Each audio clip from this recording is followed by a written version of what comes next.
Special mentions, Sri Sanjay Kumar Jha. पति महोदय, मैं प्राचीन नालंदा महाविहार विश्व की प्राचीनतम ज्ञान परंपराओं और अंतर्राष्ट्रीय शैक्षणिक आदान प्रदान का प्रतीक रहा है। वर्ष 2010 में विश्वविद्यालय की स्थापना के बाद से भारत सरकार इसे पुनः विश्व स्तरीय उत्कृष्टता केंद्र के रूप में विकसित करने हेतु सतत प्रयासरत रहा है। नालंदा विश्वविद्यालय ने 40 से अधिक देशों के साथ शैक्षणिक व शोध सहयोग स्थापित किया है, जिनमें आसियान, बिम्स्टेक और इंडो पैसिफिक क्षेत्र के देश शामिल हैं। यह नालंदा की ऐतिहासिक भावना ज्ञान के माध्यम से अंतर्राष्ट्रीय मित्रता का आधुनिक पुनरुत्थान है। विश्वविद्यालय south Asian studies, Buddhist studies, ecology and environment studies, international relations और कॉन्फ्लिक्ट रिजोल्यूशन जैसे क्षेत्रों में वैश्विक शोध का प्रमुख केंद्र बन रहा है। 2023 में नालंदा के प्राचीन अवशेषों को यूनेस्को वर्ल्ड हेरिटेज लिस्ट में शामिल किए जाने से इसकी अंतर्राष्ट्रीय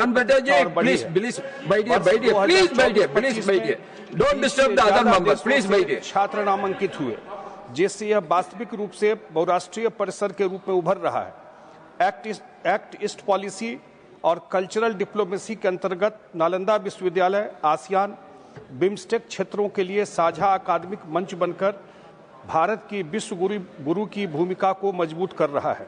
मेरी सरकार से यह मांग है कि इसे वैश्विक रिसर्च हब बनाने हेतु संसाधन, अंतर्राष्ट्रीय सहयोग, अवसंरचना और परिसर के संरक्षण एवं डिजिटल पुनर्रचना को और सशक्त किया जाए।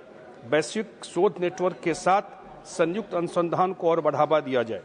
परिसर के संरक्षण, डिजिटल पुनर्रचना और वैश्विक पर्यटन शिक्षा मॉडल को भी सशक्त किया जाए। नालंदा विश्वविद्यालय का पूर्णोदय केवल बिहार या भारत का गौरव नहीं, बल्कि संपूर्ण विश्व की साझा बौद्धिक विरासत का पुनर्जागरण होगा। बहुत बहुत doctor Sandeep Kumar Pathak. Thank you very much sir. मैं सरकार का ध्यान एक अत्यंत महत्वपूर्ण, चिंताजनक और लंबे समय से उपेक्षित बुनियादी ढांचे की ओर आकर्षित करना चाहता हूं। पंजाब के तलवाड़ा शहर और उसके आसपास के गांव जैसे हाजीपुर, गढ़शंकर, मुकेरिया, बहरामपुर और अन्य पिछले 40 सालों से रेल सेवा के वादे की प्रतीक्षा कर रहे हैं।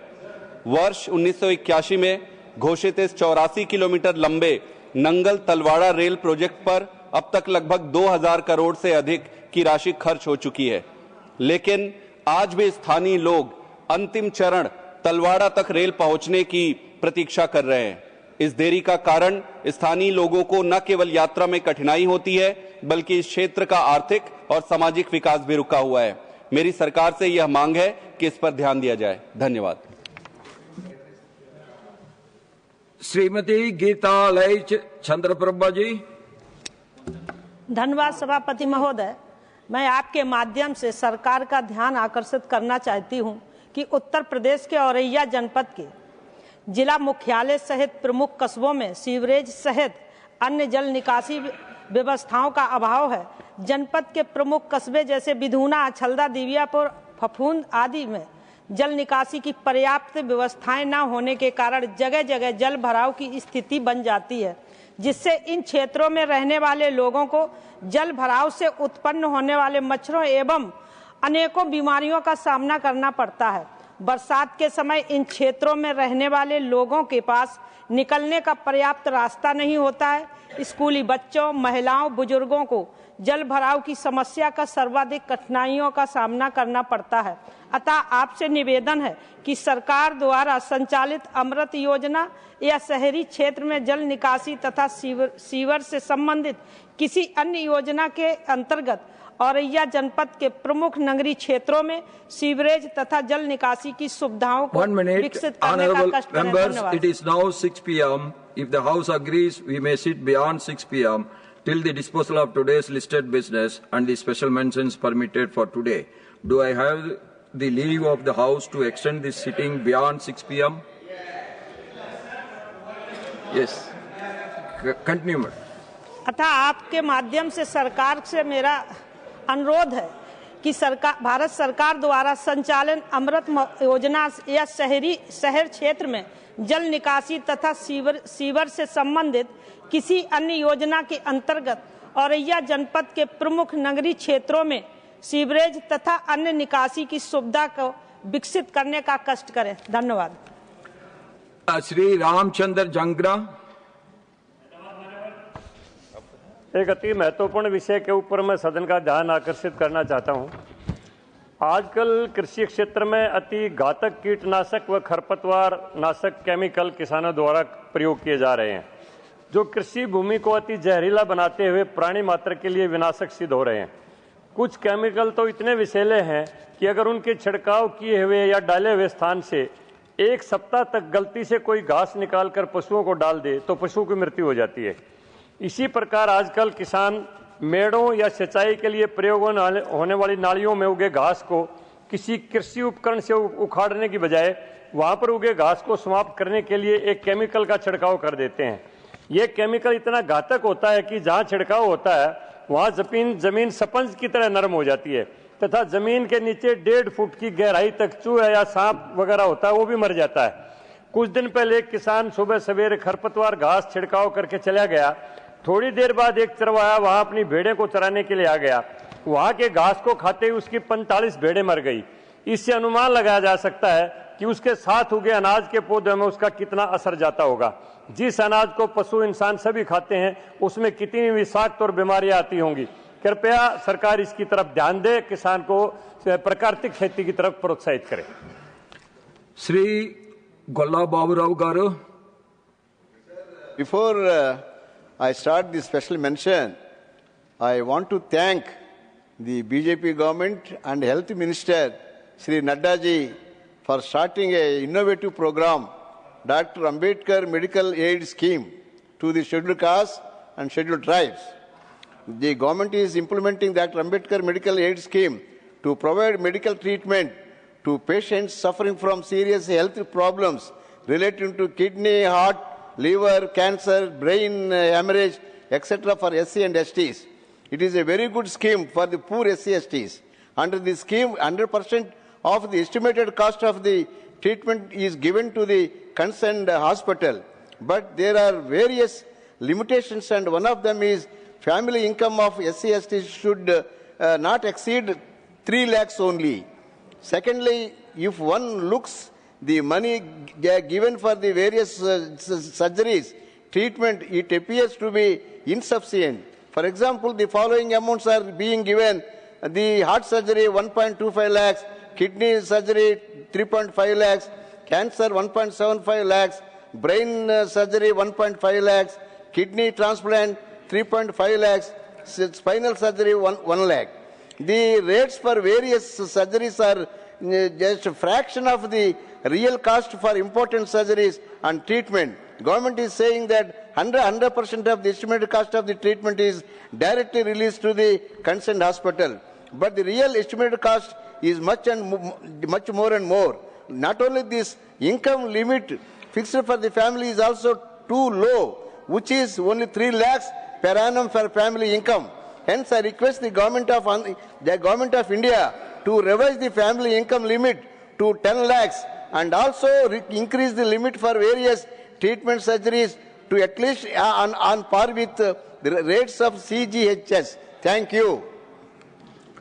श्री शक्ति सिंह गोहिल जी। धन्यवाद सभापति महोदय। मैं एक अहम मुद्दे को यहाँ उपस्थित कर रहा हूँ। गुजरात के भावनगर जिला के धौला रेलवे क्रॉसिंग पर बन रहे ब्रिज का काम काफी समय से विलंब में पड़ा हुआ है। करोड़ों रुपए खर्च हो गए हैं, थोड़ा सा ही काम बाकी है। यह काम लंबे अरसे से नहीं हो रहा है। कॉन्ट्रैक्टर समय मर्यादा में अगर काम नहीं पूरा करता है तो कॉन्ट्रैक्ट में प्रावधान है, रिस्क एंड कॉस्ट से ये काम पूरा करवाना चाहिए। मेरी सरकार से ये अनुरोध है कि रिस्क एंड कॉस्ट पे भी जरूर पड़े काम करके इस ब्रिज का काम तुरंत पूरा करना चाहिए। सरकार ब्रिज का काम पूर्ण होने की वजह से ट्रैफिक जो वहां पे अभी जो प्रॉब्लम्स हो रहा है सर, 2 रेलवे क्रॉसिंग क्रॉस करना पड़ता है और लंबी लंबी कतारें वहां लग जाती है और पूरा ट्रैफिक इससे प्रभावित होता है। अतः आपके जरिए मेरा पूरा सरकार से अनुरोध है कि सरकार तुरंत ही धौला ओवरब्रिज का जो काम थोड़ा बाकी है उनको पूरा करे। धन्यवाद सभापति महोदय। श्री संजय सिंह जी, डॉक्टर संगीता बलवंत जी। माननीय सभापति महोदय जी, आपके सभापति बनने के बाद प्रथम बार मुझे बोलने का अवसर मिला है, इसलिए आपके अभिनंदन के साथ मैं आपको बधाई देती हूं। माननीय महोदय, सदन के माध्यम से मैं मस्कुलर डिस्ट्राफी जैसे गंभीर बीमारी की तरफ ध्यान आकृष्ट कराना चाहती हूं।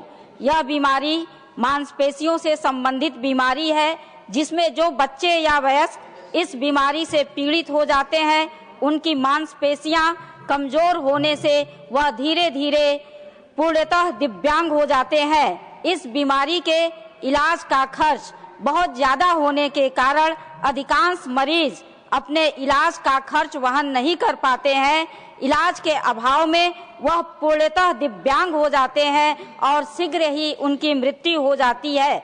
माननीय सभापति महोदय जी, आपके माध्यम से मैं मांग करती हूं कि देश के यशस्वी प्रधानमंत्री माननीय श्री नरेंद्र मोदी जी के विकसित भारत के मुहिम को पूर्ण करने हेतु संपूर्ण भारतवर्ष में मस्कुलर डिस्ट्राफी से पीड़ित बच्चों एवं वयस्कों के समुचित इलाज हेतु न्यूनतम दर पर दवाओं का प्रबंध किया जाए। साथ ही मरीजों के जीवन यापन में सुधार हेतु विशेष सुविधाएं प्रदान की जाए, जिससे इस गंभीर बीमारी से पीड़ित व्यक्तियों एवं उनके परिवार वालों को मदद मिल सके।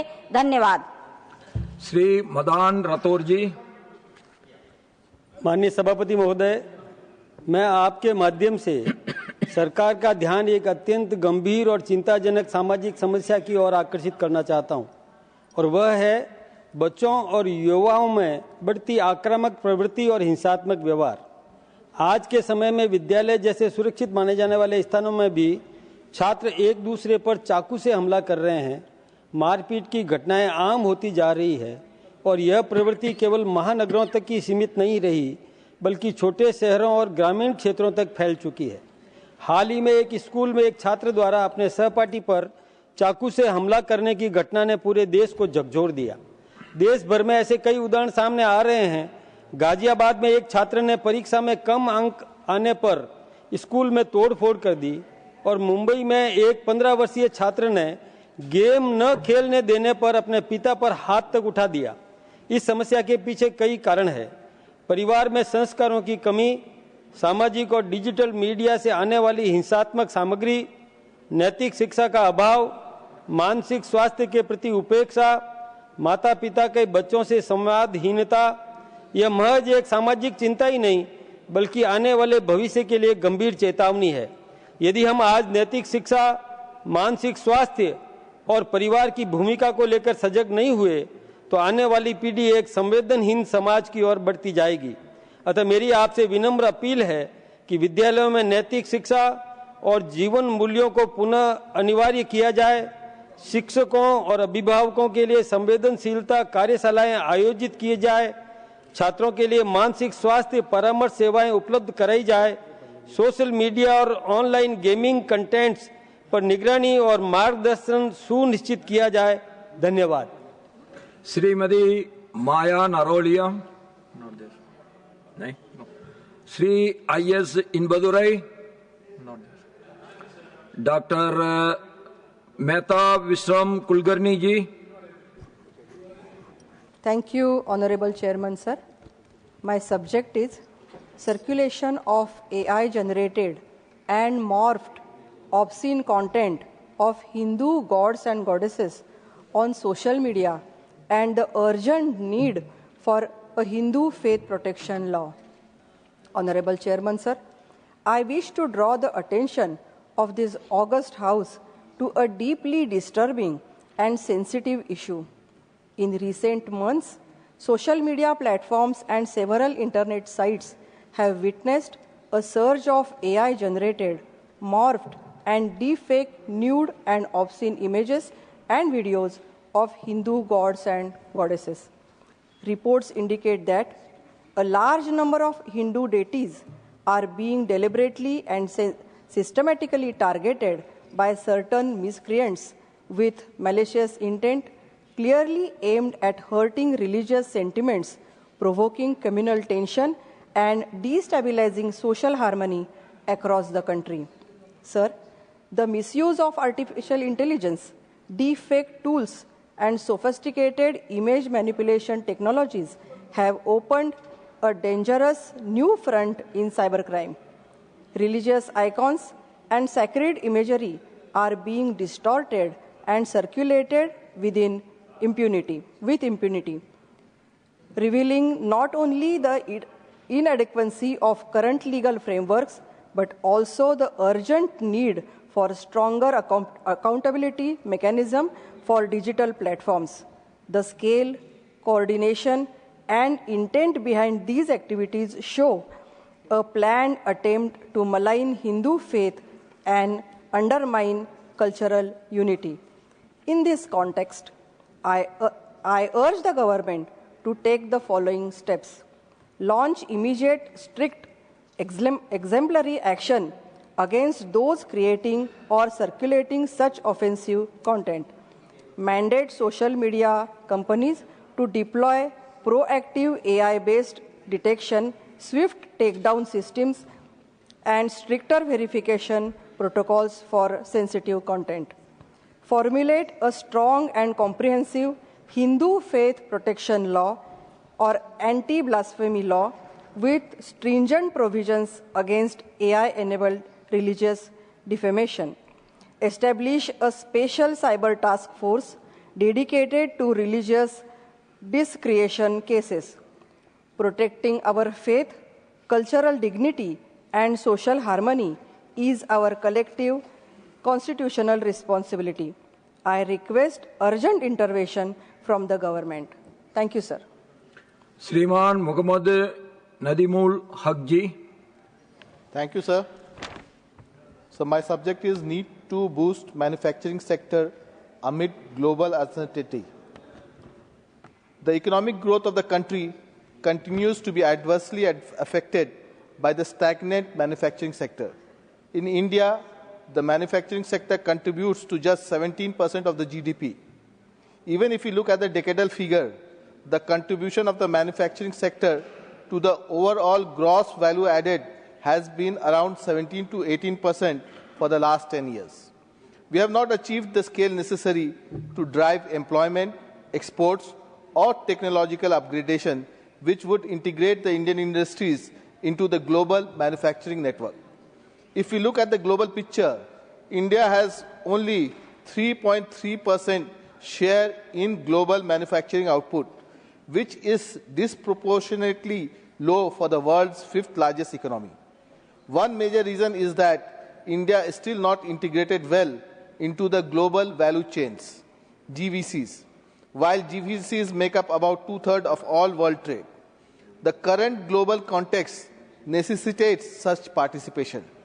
The US-China strategic rivalry, new tariff and non-tariff barriers, and recurring disruptions in key shipping corridors such as the Red Sea have increased uncertainty in cross-border supply chains. Further, in the year 24-25, merchandise trade deficit increased by 17% to US $282.8 billion from last year. This raises concern about the increasing import dependence of the country. Without reducing logistics and input costs and building domestic capacity in high import sectors, India's manufacturing sector remains exposed to external shocks and cost volatility. I urge the government to look into it. Thank you, sir. Shriman Ramji Lal Sumanji. Srimati Rekha Sharma ji. Thank you, Chairman, sir. Sir, I rise to draw the attention of the government to a pressing challenge. As India positions itself as a global leader in science, technology and innovation, as the persistent underrepresentation of women in science, technology, engineering, and mathematics field, particularly in the frontier areas such as artificial intelligence, technologies, and advanced engineering. While our nation has made significant stride in expanding access to education, the transition from STEM classroom to career in high-tech sectors remain uneven for women. Although women constitute 43% of STEM graduates, only around 14% of researchers are women. This stark decline highlights the social constraints, institutional issues, and structural barriers that young women encounter. Many face limited mentorship, fewer opportunities for professional growth, and subtle hiring prejudices that hinder the participation in cutting-edge research, innovation, and high-value technologies roles. To address this gap, I urge the government to expand scholarship schemes for women pursuing advanced research degrees, particularly PhDs and postgraduate programs. Partnership with industry should foster women-focused fellowship in AI, semiconductor design, cybersecurity, and deep tech R&D. Educational institutes should be mandated to publish annual reports on gender inclusivity, mentorship programs, and placement outcomes in STEM, promoting transparency and accountability. India's technological future can't be built on half its talent. It is our collective responsibility to ensure that girls and women from every region, background, and income group have equitable access to opportunities in STEM. Empowering women in science and technology is not merely a question of fairness. It is essential for the nation's innovation and growth. Thank you, sir. The House stands adjourned to meet at 11 a.m. on Friday, the 5th December 2025.